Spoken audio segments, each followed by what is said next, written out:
Welcome to everybody. I'm Rebecca Ackroyd and I am one of the ECR conveners to the Early Career Researcher Network. And if you don't know, the ECR network runs a range of events. So we do different things. We have conferences, we have symposia, we have some things online, some things in person. And the idea is very much to try and explore topics that might be of interest to early career researchers and others, to hear from other ECRs, but also to bring ECRs into contact with people who are perhaps a bit more experienced researchers. So hopefully, as you're aware, the focus today is going to be on blogs and podcasts. And I'm really excited. I'm really happy that when I set this up, Jerry, Louise and Adam all accepted my invitation to come and talk to us today. And I personally am really looking forward to hearing from them. So the idea is very much to help us to think about how we might disseminate, distribute and engage with research more creatively. And the two mediums we're exploring are blogs and podcasts.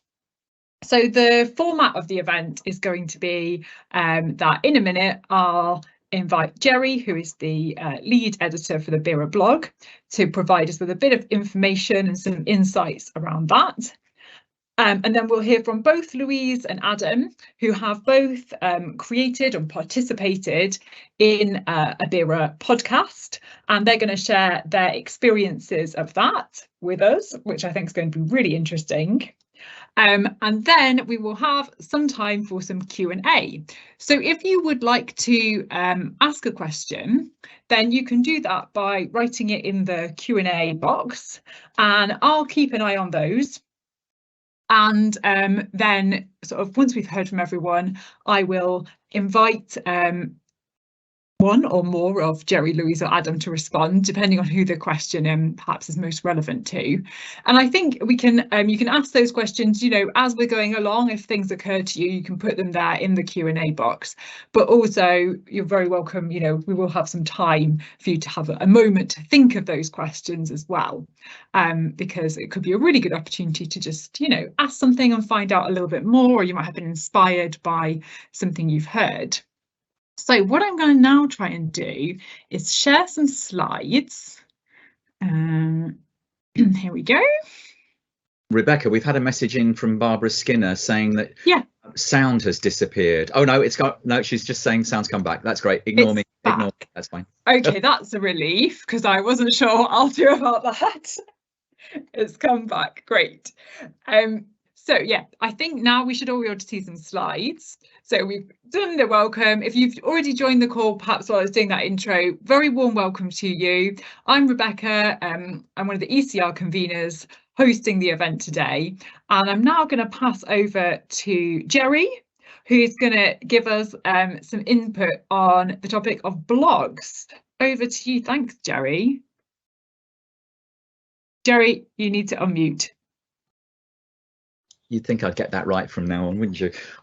Just great to have so many of you here today. I'm obviously going to be talking over the next few minutes about the BERA blog, but I'm hoping that the advice that I give you and also any of the questions that you might ask towards the end of the session are useful for those of you that are writing for other blogs. Working on the BERA blog has probably been one of the most exciting initiatives that I've been involved with since my time on BERA. We have a fantastic team. Barbara Skinner is with us today in the audience, Rowena Passy, Alison Fox, Catherine Spixley, our colleagues that I'm really fortunate enough to work with in terms of the editorial team for the BERA blog. We set it up in 2015, really without any expectation that it would grow in the way that it has done, and today, several years later, we reached just over 200 countries, and it's been a really exciting initiative. We have lots of, if you like, so-called big name writers writing for the blog. But I think the excitement that we share as an editorial team is the nurturing side of the work that we do, developing new writers, and it's it gives the opportunity for writers to write short pieces, and they are short pieces. They are 750 words, and that 750 words includes references, and that can be quite a big ask. It's a big ask for experienced writers to condense their work, but it's also quite it can be quite a challenge for writers, experienced or otherwise, to condense their ideas into short pieces of writing. And we take a lot of time and energy and care developing writers' pieces, and it's, as I say, it's something that we really enjoy doing. But it's also an invaluable opportunity for colleagues to, if they want to develop expertise around editing, sometimes for the first time. We have the Beera Bites collection there that you can see. That's an opportunity for us to present already published Beera blog pieces around a curated editorial, and we invite people for the who've never edited for the first time to actually come on as guest curators to put together collections of 10 to 12 already published pieces that emerge as a downloadable collection of PDF collections, and those are resources that we find are being used by sixth formers right the way up to doctoral students in seminars. And if Rebecca, you can move us on to the next slide. We also have something called special issues, and again, we're constantly on the lookout for ideas and indeed curators, editors to come together who might have a suggestion of a way of curating maybe 6, 8, possibly 10 individual blogs around a particular theme that you might feel is something that we haven't yet published on the Beera blog. And again, we support you as an editorial team to sort of help you. You might want to have a go at editing that for the first time on your own, or there may be 2 or 3 of you that want to come together. So lots and lots of opportunities there. And something else that we've got is are the Beera blog series, and we've just launched our second series around artificial intelligence. But for those of you that are regular readers of the Beera blog, we've published some 30 to 40 pieces around the whole issue related to the COVID pandemic. So lots and lots of opportunities to sort of approach us as new writers, experienced writers, or indeed as if you've got the if you want to have a go at editing, and we'll give you guidance and advice about that. Next slide, Rebecca, please.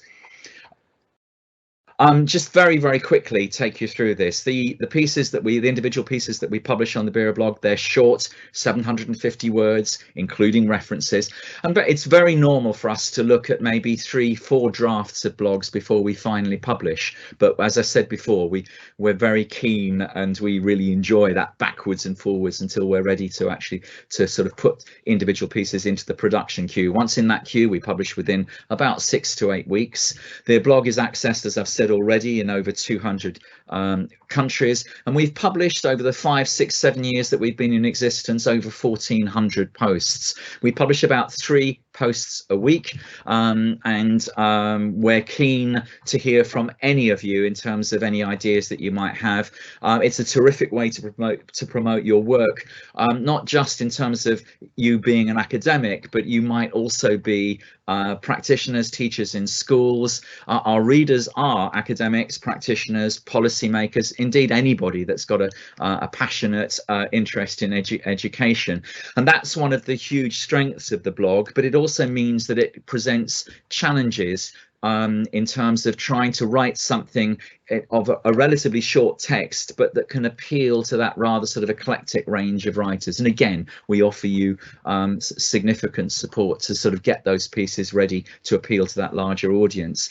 Our special issues, our Beera Bites collections, and indeed our series are also invaluable opportunities to gain editorial expertise. And just email us. We'll give you the email addresses at the end if you fancy having an opportunity for the first first time doing something like that. The international audience aspect is growing. As I say, we reach just over 200 countries, and that's really important because it means that when you're writing pieces for the first time, I always say that imagine writing for somebody who lives in Colombia, who's never been outside of Colombia, who has perfect English and has got an interest in all things educational and perhaps even education within the UK. But if you imagine writing for that person, it means that you'll stop using acronyms. You won't use terms like Key Stage 4 because those terms are very specifically located within the UK context. So imagine writing for that, and you'll be well on the way to writing an accessible short piece of writing for that international audience. Similarly, if you're writing for the Four Nations, there is a tendency, if you like, to be sort of overly Anglo-centric, and we're constantly looking for ways to increase our readership and indeed our authors who write from those four nations. So please, if you're actually writing a piece, just think about how your piece can be accessible across the four nations and beyond. Think about your titles that you're sending to us. It's all too easy, I think, to sort of think along creating titles that mimic the titles of journal articles. And I think for the Beer blog, we're looking for shorter, punchier, eye-catching titles that will sort of, draw readers from that very eclectic range that I've already said. But think at the same time about how you can sort of implicitly embed keywords into those titles. That will help with sort of search engine optimization, and it'll just hopefully raise the possibility of your wonderful short piece of writing being picked up more easily on the variety of search engines that are out there. Similarly, for the introduction, sometimes people get to the nub of what their article is about maybe 3 paragraphs in, and what we will always say is just get to the cut to the chase.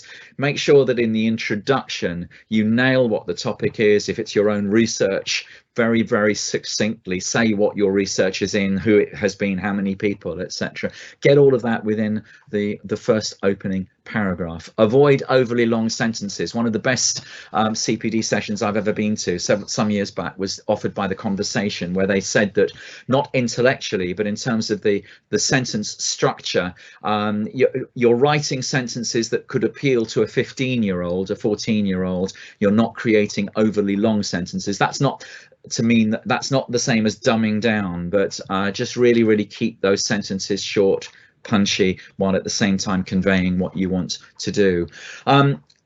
References, if you go onto the Beer blog website, you'll see that the average amount of references that people include on their pieces is usually somewhere around 5, 6, 7 pieces. Remember that the 750 words includes references, and most references on average take up about 20 words. So you've got to be really judicious about using references, while at the same time using enough to make sure that you are doing what we claim all of our pieces are, which are research informed pieces. Now, one way around that is to use hyperlinks within the text. They are useful for a number of reasons. You can use them to sort of, if for example the catalyst for you writing an article has been based on a newspaper article, you can hyperlink to that article out there. You may want to hyperlink to the article that you are referring to that you might have had recently published in a journal. There are a number of reasons why you might do, and the joy with hyperlinks is that they will, without a shadow of a doubt, raise the visibility of your article in terms of those SEOs, that search engine optimization I mentioned earlier. There is a but though, and you've got to be careful that we want your articles to be accessible to as wide a range of people as possible. And if you are referencing your own article, and there's there's a very good reason that you might want to, you might find your article, or indeed somebody else's, is, if you like, locked behind those closed doors associated with the journals themselves, or indeed university repository systems. So you need to make a decision, weighing up what you want to hyperlink, while at the same time making sure that everybody that's reading your article can have access to the sources that you're quoting. If you write a piece collaboratively across more than one institution, the advantage of that is that if there are 2 or 3 of you co-authoring the blog, there's going to be a greater opportunity for you to have wider audiences, because all of you have got networks associated. So think about that. It certainly doesn't mean that we won't, if you're coming to us individually, that's not a problem at all, but you might find that there are benefits of doing that with more writers. The succinct conclusion is one of the biggest weaknesses that we have in first drafts. Obviously 750 words doesn't mean that you can do that much, but I always think that the magical conclusion has that formula. It summarizes very briefly, it has a so what to the article, and crucially, what next. That what next could mean what you're intending as the author to do next, or it may well be that you're inviting your readers to sort of think reflectively about what next emerges from the lovely piece that you've written. Use your own networks to promote and advise, and indeed come to us and tell us these are networks that you could actually publish your piece, and we'll do everything we can do at the bureau end to promote your lovely piece of work. And if possible, hyperlinks if necessary, but if your work connects to recent policies, regardless of whichever country you're writing from, or initiatives, make reference to those, hyperlink those, because that will raise the visibility. And finally, please read our submission policy on the Bureau blog. It's quite funny, sometimes people will send us in 1,500 word pieces, and it's clear they haven't actually gone on to actually look at those instructions, and have a look at about 5 to 10 other Bureau blogs, because that will give you a sense of what you want to do. That's it from me, Rebecca, and Louise next, please. Thank you, Jerry. That was fabulous. What a great overview. Loads of information there. And hopefully that might generate a few questions from people, or things that you maybe want to pick up on from what Jerry said there. So we're going to move on to Louise. So Louise has participated in one of the podcast series. So Jerry's mentioned about blog series, but there are also podcast series. So Louise, if I can move on the slide there. Ooh, there we go. And pass over to you. We're looking forward to hearing about your experiences. Okay, lovely. Thank you. I hope I've managed to turn my microphone on properly, seeing as we had some issues before. Brilliant. Thank you, Rebecca, for asking me to come and talk a little bit about my experience of taking part in a podcast, not being the person who does all the techie stuff, but actually, taking part in it and so on as well.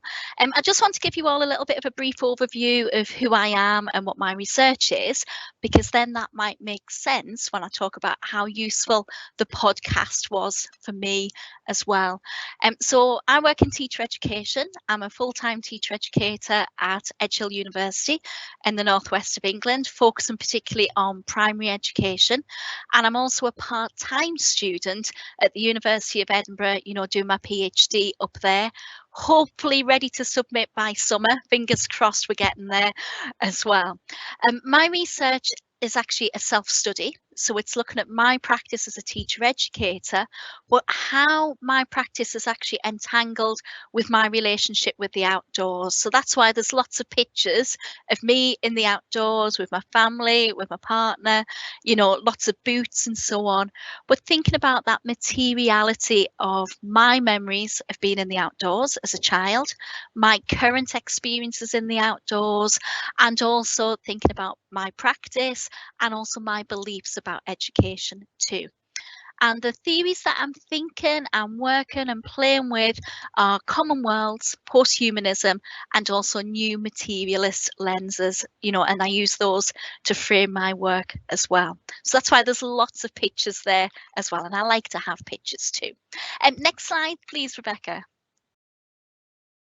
Thank you. So how I actually got involved in the podcast was actually through my work that I do with the Bag Ladies. And there's my lovely Bag Lady crew there in the picture, Dr. Julie Ovington, Dr. Jo Alban Clark, and also Liz Latto. And we've worked together, I think, since the pandemic. We got together online, and it's a way that we support each other. We're also a writing collective, so we do lots of writing together. We do lots of thinking with post-humanist and feminist materialist theories, and we also play with those ideas too. We've taken part in quite a few online symposiums. We've also done some journal article writing together as well. But as part of BERA's annual conference last year in Liverpool, we actually presented in person. And it was the first time that we met up, since the pandemic, where we could actually share our stories together.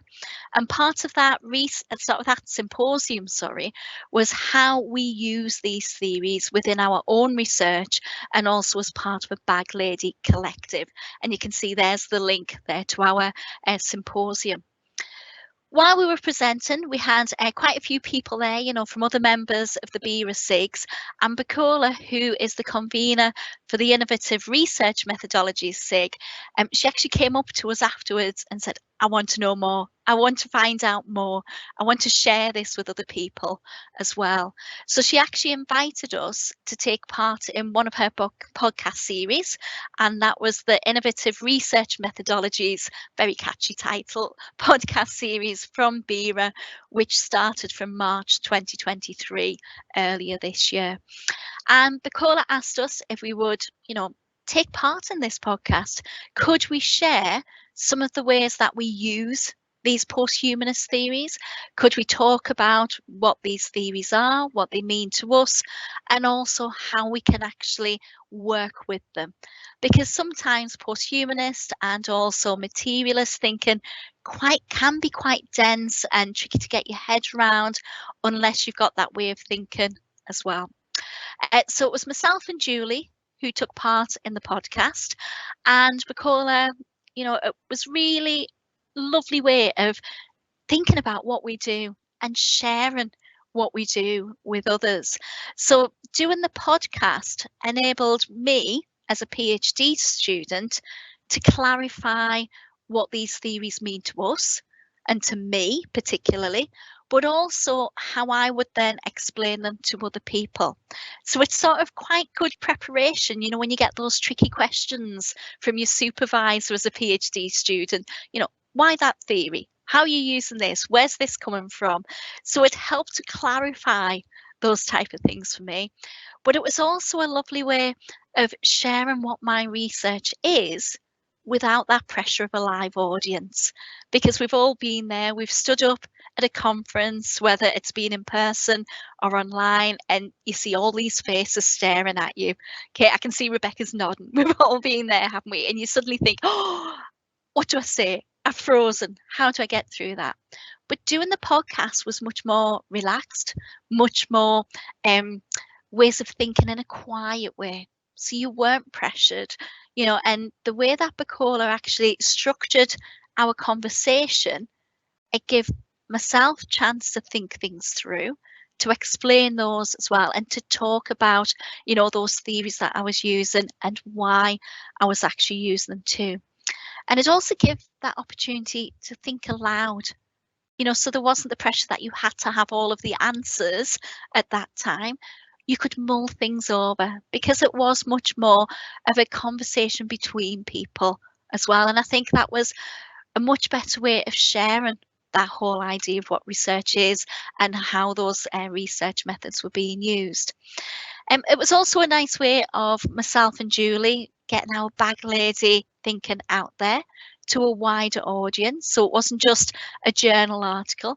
I spoke to one of my colleagues here at work and shared with her the podcast link, and she came in the next day and she said, I've listened to that 2 or 3 times because I wanted to hear that conversation. I wanted to go back to something. I wanted to listen back to things as well, which we can do in a journal article. But I think when you hear people talking about things, it helps you to think about them in a different way as well. So that podcast was a really, really lovely way of how we can actually get those ideas out there. Again, Bacola's podcast series was really useful for me to be part of it, but also to listen to the other people who were part of the podcast series as well, hearing what they had to say, hearing about their work. So again, it was that wider audience and understanding those things as well. As part of the taking part in the podcast, I didn't have to press any of the buttons, and I know Adam's going to talk about the techie things as well. So Adam, I'm really pleased you're going to talk about that. The most difficult thing for me was making sure that my microphone and my earphones worked at the time as well. So I think if you're wanting to, you know, put your research out there, one way of maybe starting that is to get involved in an existing podcast.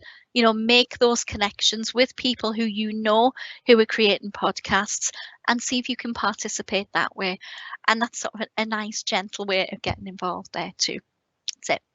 And I've realised there's another slide, Rebecca, but I think I've talked about everything that's on the next slide as well. Yep, it was. Oh, that's great. Louise, that's great. Thank you. I feel really encouraged myself. Like, I've never taken part in a podcast, so I think this is great to hear about, you know, we're here within the ECR network, so it's great to hear about how people might do that, and also to hear that it's a positive, you know, been a really positive experience. So thank you. No worries. So yeah, as Louise said, we're now going to hear a bit from Adam, who's had a slightly different experience of being involved in creating a podcast. So Adam, I'll just move on. There we go. Hopefully Rebecca, that's the right slide. Rebecca, just to say, Sylvia has asked, will the PowerPoint slides be shared afterwards? And I'm assuming they will be, but they will be, yeah. Yeah, we are happy to share them. Okay, thanks, Rebecca. So I thought I'd start, and hi everybody. I thought I'd start with a quick rundown of the advantages and disadvantages of sharing your research via podcast as I see them. This isn't an exhaustive list, it's just what came to mind for me. So first of all, listener convenience. I listen to podcasts when I'm cooking, cleaning, washing up, even doing work sometimes. So there's a huge amount of potential convenience on the part of the listener. Interactivity, not just in terms of getting a discussion going between your participants, but also possibly engaging your audience and asking them to, you know, respond to questions in advance and so forth. It's relatively low demand in terms of resources. You can get microphones and so forth, but really, if you've got a laptop, you've got the means to do a podcast. And also, there's a wide availability of hosting platforms, many of which will let you host a podcast for free. And of course, Bera has its own platform for sharing podcasts, and there are creative audio opportunities as well, which I'll just touch upon at the end. I should also mention accessibility as well for some audience members. Disadvantages, technical issues, as I'm going to talk about. There are no visual references, so if your research is highly dependent upon diagrams and things that are very difficult to describe in an audio-only format, then you may need to think of the best way of sharing that. And it's less easy to share links, and that has implications for citation and referencing, so that also needs to be considered. Could I have the next slide, please, Rebecca? Thanks. So I work in audio. I teach audio production, and as part of that, I teach how to produce podcasts, and I've done for several years. But my own experience in actually making and publishing podcasts is really quite limited. I did a Bera podcast in December 2022, inclusivity in contemporary music education. The guests for that were Pete Dale and Pam Bernard, who are conveners of the AHRC Contemporary Urban Music for Inclusion Network, and Halima X, who's a PhD student who explores identity as a female Muslim rap artist, so a practice-based researcher. So it was a really interesting discussion on inclusivity within contemporary music education. The format for this, because everybody was so busy and because this is a common format, is that the questions were agreed in advance. So I sent the questions to the presenters, and the idea was they would come in at a certain time and they would record their responses to those questions. So it was just question, response, response, response, question. So that was the format. So I guess there is an illusion there of a live discussion, but there isn't. But that's a common format with podcasts. Could I have the next slide, please? And another thing that I suppose is a kind of illusion is that the speakers are all, you know, presented from the same room in this discussion. It's a lot of podcasts are recorded remotely. By which I mean several participants are in different places and they record together over the internet via a recording platform like Zencaster. This is the one that Bera uses. So some potential issues. Could I have the next slide, please, Rebecca? Thanks.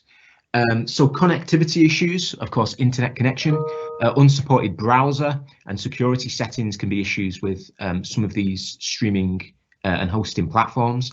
With the podcast I recorded, there was a connectivity issue with one of the one of the participants, and it meant that we recorded the answers to the questions separately. Now, because of the format that we'd gone for, that actually worked fine. But if we'd intended to have an actual, reflexive real-time live discussion, then it wouldn't have worked so well. So that's something to consider. Audio issues, not just in terms of the microphone.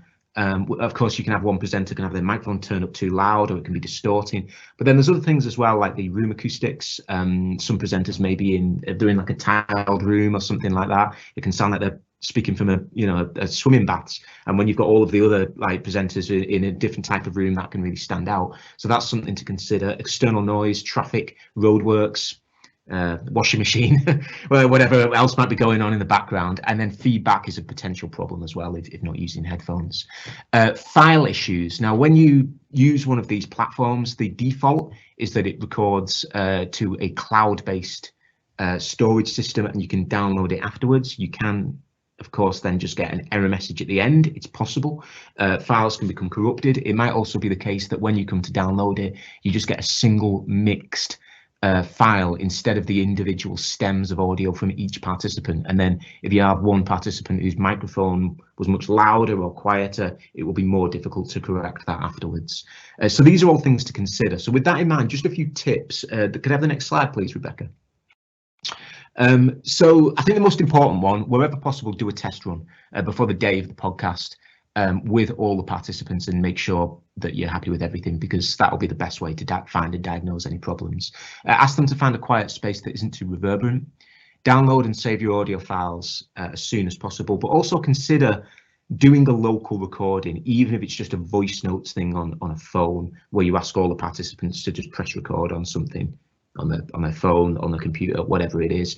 It's better to have a backup like that and then face the possibility of potentially having to do it again if it didn't record, or if there was some sort of problems with the recording. It's always great to have a backup.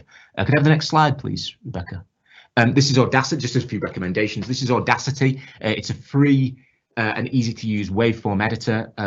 If you're interested in podcasts but haven't worked with audio, take a look at this. I think anyone who's potentially doing anything with audio, it's a great piece of software to have on your computer, and of course it's free.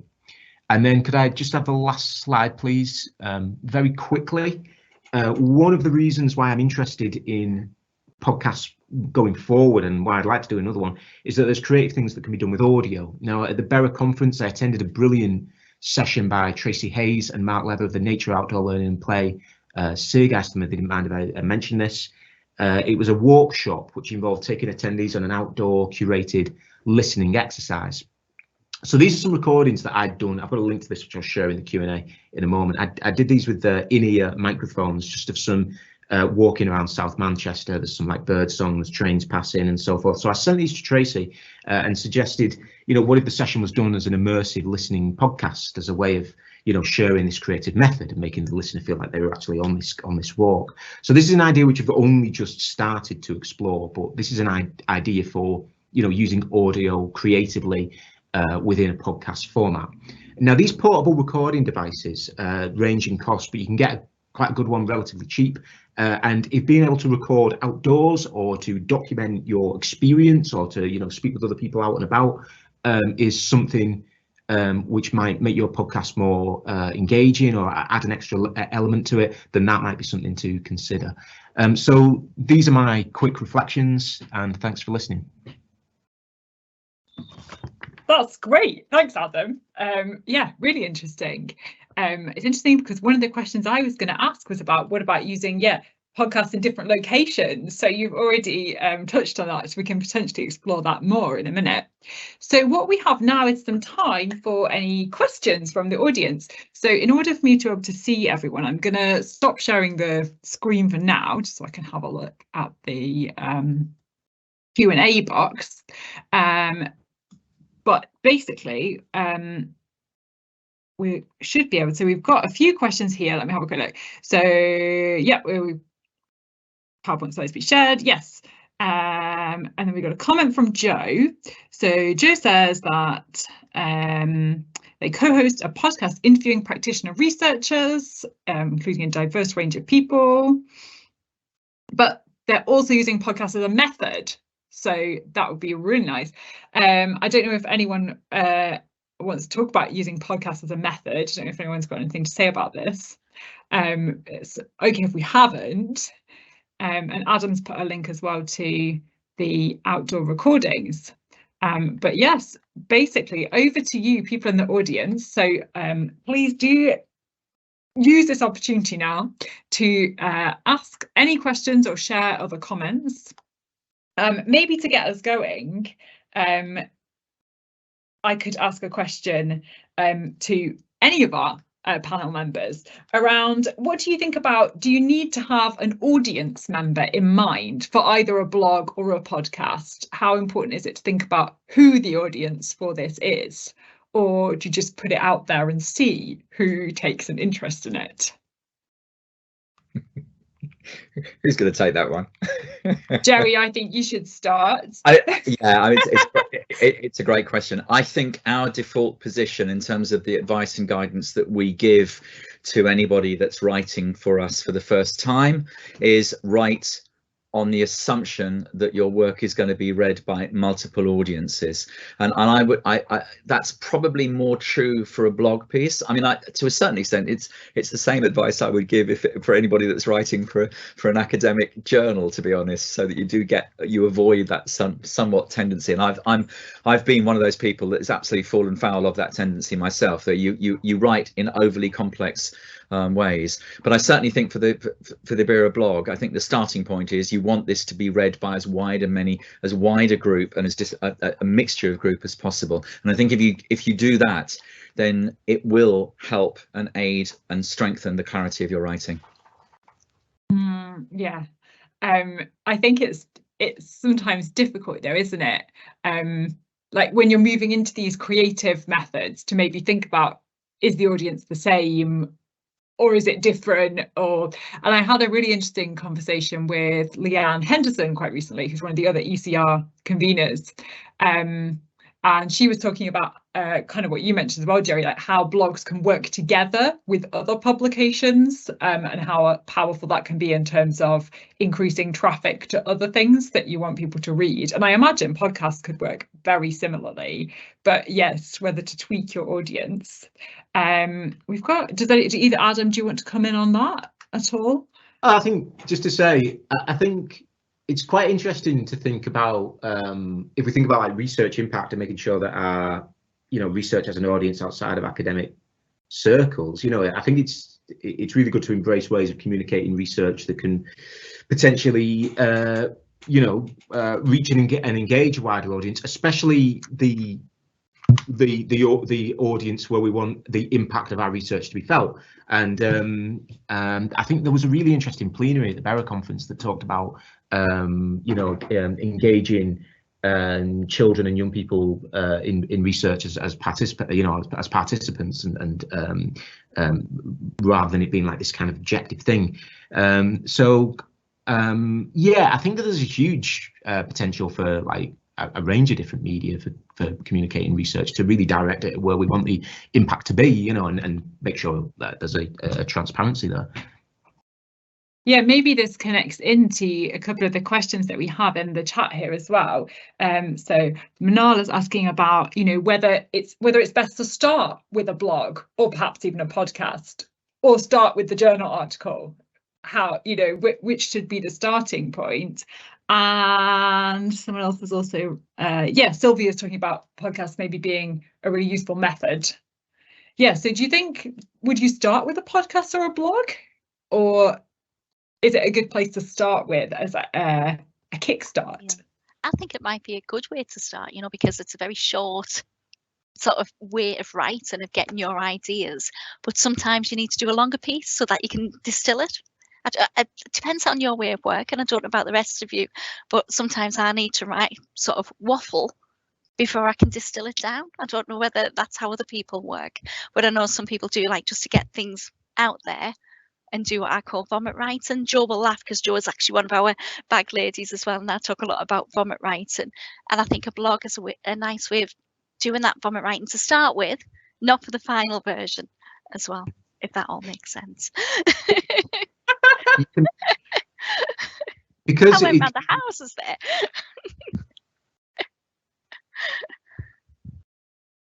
There's a quicker turnaround as well on getting a blog published, and so you can be much more responsive to things that are, you know, that have happened where perhaps you want to, you know, register some kind of like initial ideas about something, you know, or a response to something. You know, it takes so long to get a journal article published, and sometimes things have moved on by the time you actually present your research. So yeah, I think that's a really good thing about it as well. You know, it's just part of the kind of conversation, you know, and that's a great thing. Yeah. I don't know if you can see Celia Jean or Geen. Apologies, Celia, if I've pronounced that wrongly. Celia says, we've heard about submitting a blog, but are there submission guidelines for a podcast? It's a great question. Brilliant question. It's not one that I know the answer to. What we can say is that podcasts are under sort of development, and so there are some forthcoming developments at BERA in terms of how the podcasting aspect works. So that's something to very much watch this space on. But perhaps Adam or Louise might be able to give us some insights from their podcast. Were there any sort of submission guidelines around what that podcast could be? I don't think we had any, because I say it was Bukola who was running the podcast as well. So she might have had some guidance from BERA about how it was going to be, you know, the format that it was going to take and everything. So we didn't have any guidelines as such, you know. The only thing that we did, you know, we shared possible questions that we might discuss, you know, so we had a little bit of a framework to work towards. But really it was how it came out organically, really, as part of that discussion as well. So yeah, I don't remember I think there probably was some guidance, but I think it was fairly like I think it was fairly minimal guidance, and I think it was kind of just to allow you know, a lot of freedom in terms of format. I mean, it's an incredibly versatile format, and so I think that's, you know, that's a good thing. I'm trying to remember any specific guidance or framework within which I had to operate. I think it was I think the main thing I remember is just some guidance on duration. But I think even that was very, you know, very flexible. And I guess this does depend as well on whether people are contributing. Like Adam, in your case, it was more of a standalone podcast, whereas Louise's one is contributing to a series where there's obviously that theme running throughout. So I can imagine it being shaped by those sorts of priorities as well. And then we have we've got several people writing really nice comments about how they're using either blogs or podcasts like as methods in their research. And there's also a question that I've lost it now. Here it is, from Gillian, who's struggling with confidence to submit a blog post, a PhD student and practitioner researcher. Any advice? And I think this could be the same. You know, I was thinking it's quite nerve-wracking, isn't it, this idea to make a podcast or write a blog for people who are early career researchers, which I really sympathise with myself. So Jerry, maybe do you want to give us some advice on just having the confidence to send a blog post your way to your team? I mean, Gillian, the best thing I can say to you is just email me, and we can have a jabber on Zoom or Teams or whatever. But really, the last thing you have to worry about is not having the confidence. I know that Barbara Skinner is one of our editorial team. She's in the audience today. But if you were to speak to any of us, Alison Fox, myself, Barbara Skinner, Rowena Passy, who's just stopped her period with us, and Katie Spixley, we love working with people who've never written before. So Gillian, just either give me an email and we can actually have a chat, or just put something in, write 750 words, send it to the BERA blog. It is very, very seldom that we actually do not publish. It is very common for us to look at 4, 5, 6. I've got one writer at the moment where I'm looking at their 7th iteration of what they've sent us, but each time you'll get feedback from the editorial team to sharpen it. So Gillian, If it's you, you're worried about it, either just have a go at sending something in. We'll be thrilled that you send something in, or if you just want to have a jabber with me, then just email me and we can fix up a time and I can happily chat to you. But the last thing you have to worry about is a confidence issue, because I can guarantee that we'll, almost certainly publish you. Okay. That's great. I'm going to share Jerry's email at the end, along with some other links for people to look at. But I think this could also be the same, right? If you're going to, Louise, this was your sort of first foray, as I understand it, into podcasts. But you seem so positive about the experience. It was. I think the same with any type of research, isn't it? We're always very nervous about how will we be, how will we be perceived? How will we be able to put things across? But I think doing the podcast, because it was so relaxed and it was like having a conversation, with friends as well, that really helped with my confidence, because I could talk about my research, and afterwards I thought, oh, I actually know what I'm talking about. So I think, if you can do it, Gillian, it gives you that little bit of a push and a boost as well. So be brave, tell your story and everything. Be really, really brave, and everybody's there for you as well.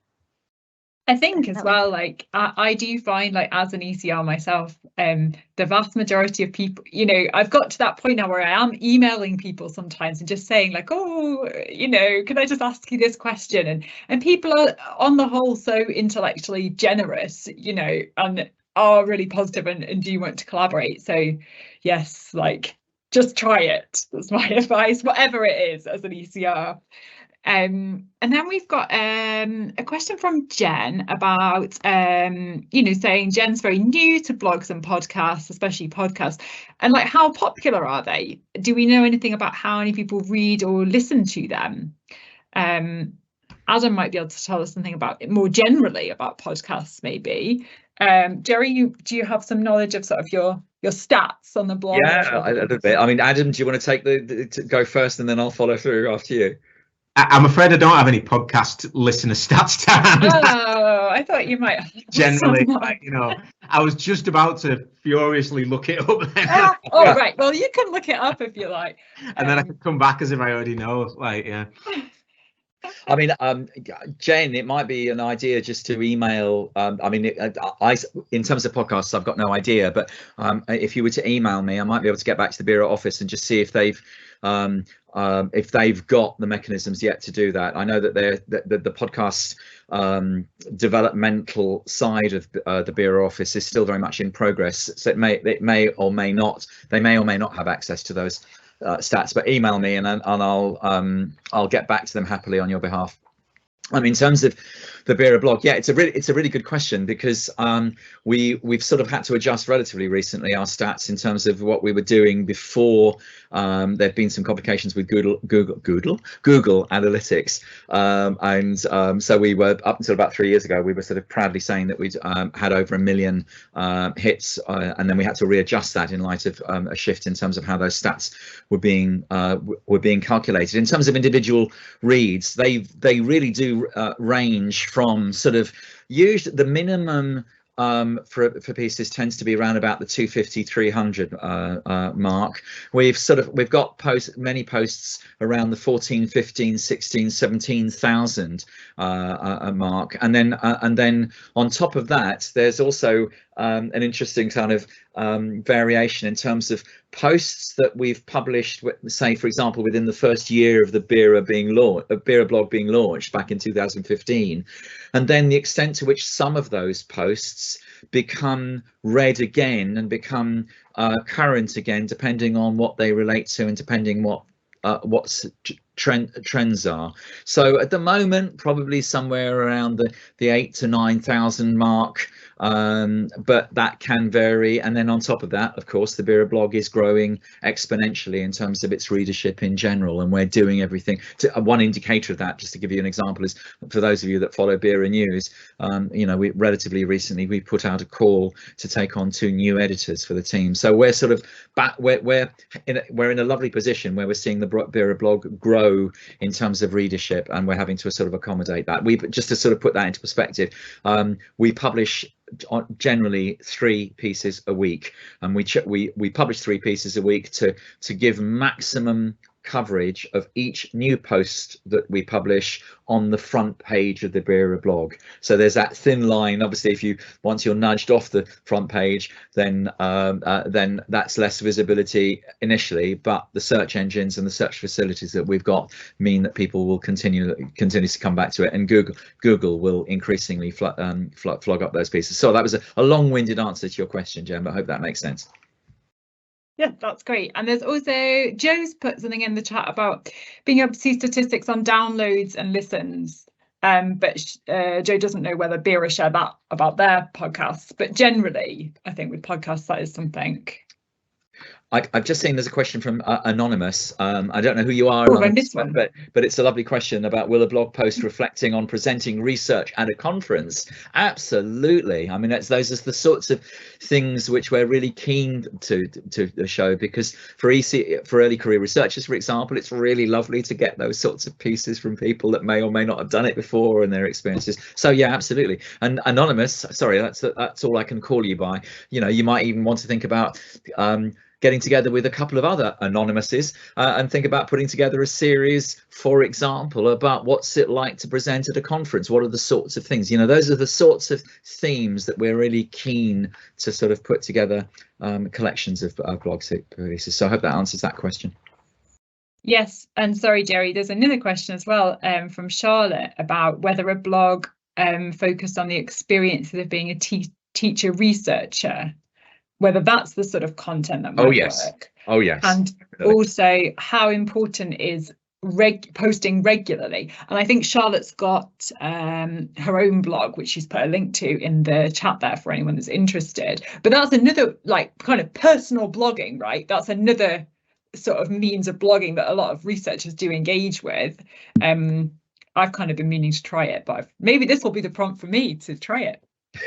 Going back to Charlotte's, I mean, you know, over the last 3 to 4 years, in terms of Beera membership, we've seen a huge rise in the amount of teachers that are joining Beera, and that reflects the growing research culture that exists now in so many schools and colleges, not just within the UK but beyond. And we're only too keen to do anything we can do to foster, nurture, publicise that sort of you know, the term that's increasingly being used is pracademic, but yeah, by all means, Charlotte, feel free to either email me or send in a piece on that, definitely. Great. And then there's a question from Manal. So Manal's asking about whether, in terms of context, whether cross-cultural learning issues. So I think this is in terms of sort of context and context for a blog or a podcast. And then I just asked sort of what an example of this might be. So Manal said, for example, a master's dissertation about Anglo-centric reading curricula warrant adjustment when teaching Arabic. So to me, that sounds like educational research, so it seems suitable, but other people might have thoughts as well. But I think that sounds suitable. I would imagine, I think that, you know, any issues within educational research would be appropriate for Beera blogs or podcasts. Adam, I had the feeling you were going to say something when we were talking about like more general blogs. Were we wanting to comment on that? Oh no, yeah, it was just a point on the thing of like personal blogging and personal blogging. I mean, it was like I've done a few Beera blogs, and I've always found it to be like a really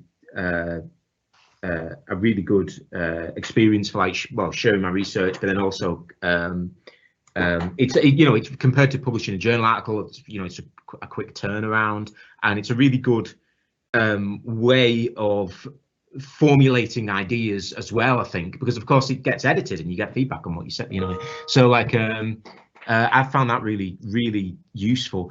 But I think, I mean, yeah, I agree with the point on like documenting your research online as well. And it's well, like when I was a PhD student, my supervisor said when I started, it said like, oh, just set up a WordPress or something, and just everything you do, just stick it on, do a post, and like little and often is the way to do it. Just do a simple post about everything that you do, everything that you go to, and then there's just a record of it. And I think that's really useful, but yeah, I mean, these ways of sharing research as well, what you're saying about like practitioner researchers, you know, these ways of sharing research that support student researchers, practitioner researchers, you know, that are more accessible in that way, where you can turn things around quickly. That's of course brilliant, but also you can do things that you can't do in a journal, right, or at least very easily. And I don't think journal articles are going to be supplanted as a, you know, way of communicating research, of course, but there's no reason why, you know, like things like podcasts, that's a relatively young format, and there's no, when you do look at the stats for it, which I'm sure they do show this, like the sort of like the consumption of the listener base for podcasts in the UK and worldwide just grows every year. You know, like more and more people use this media, but there's no reason why an audio or a video format can't be as rigorous as a peer-reviewed journal article, like at all. But yeah, there's also all these other advantages as well. So yeah, I think to pick up on something, to pick up on what Adam has just said about the writing side of things, that I think it's all too easy to think about writing coming after the process of formulating ideas and you know, you have a product and then whereas actually the writing process itself is very much part of you sharpening and developing your ideas, and from that point of view, I just think, you know, agreeing totally with what Adam has just said, you know, just write, because it will crystallize, sharpen, and sometimes even take you into completely new ideas, so just purely from the point of that sort of moment of reflection. And it's a sort of, you know, you can look back at what you've written in a blog or listen back to what you've said in a podcast, and you're thinking, oh, well, how can I refine that ideas further? How have I moved on from what I said, what I wrote before, and things like that too. So as Jo said, you know, Jo's using this as her method. It's also a form of data for yourself, particularly if you're doing practitioner research. You know, you can think about those experiences too. So really, really fantastic way of doing that. That's great. Well, thank you everyone for all these questions. I think that's been a really informative discussion. Really nice to hear about all the range of experiences that we've got from the people with us today. I'm just going to round us up. I'm just going to share a slide with a few sort of following up things on for you. Just kind of some concluding thoughts and drawing things together. So the BERA blog has a homepage that you can go to, and you can there see many blogs, you know, because that's also great, isn't it, to engage with the research that's already out there. On the BERA blog, you can also contact the blog team. Jerry's mentioned that he'd be happy to engage. Some of you would like some kind of support or encouragement, some dialogue with Jerry perhaps about your ideas for blogs and so on. So that's Jerry's email. There's also a link there for the podcast page. So it's under the digital resources, the resources tab on the BERA website. So please go and have a look at the podcasts that are there. One podcast series that there is linked to our ECR network. So there's a series of podcasts that the ECR network have collated on issues that we think might be relevant to ECRs. And you can take a look at the other sort of events and things that the ECR network are putting on. Two of these to highlight that are coming up, well, one very soon, in case we do have people perhaps based in Northern Ireland or who would like to visit Northern Ireland. We've got an in-person conference there on the 3rd of November. So there's a link, you can go and sign up for that. And then next year in Leeds, we have a one-day ECR BERA conference that we're really keen to hear from a wide range of ECRs. It will be fine. You know, it's a very, very supportive environment. We ran it for the first time last year. So if you haven't maybe presented at a conference before, that could be a really nice one to come to, and I will be there. And that's it, really. Rebecca, can I just read? Yes. Can I just read out? There's a comment from Alison Fox. Alison is one of the BERA blog editorial team members that I mentioned earlier. Her comment is, there are different ways of bringing back visibility of content. For example, referring to previous posts, and BERA Bytes refer to curated content. Also being tagged to a SIG network so that the post sits on the SIG page as well as the main blog page. Brilliant. Just thinking about all those different ways to bring together and further spread the the sort of the dissemination of the research. Yes, right, so I'll go back, there we go. So we've got 1 minute left. I just really want to thank everyone for coming along and attending. I have found it really informative. And I'd like to thank Jerry, Adam and Louise very much for sharing their knowledge and their expertise. And yeah, does anyone have anything they'd like to say before we go? And it's fine if not, but sometimes these online things, it's just, oh, right, that's it. But if not, yeah, we hope to see people at some future BERA events or to be reading or listening to your outputs soon. So yeah, we'll end the call there. Thanks very much to everyone and enjoy your afternoons. Bye, folks. Thank you. Bye. Bye. Thanks, everyone.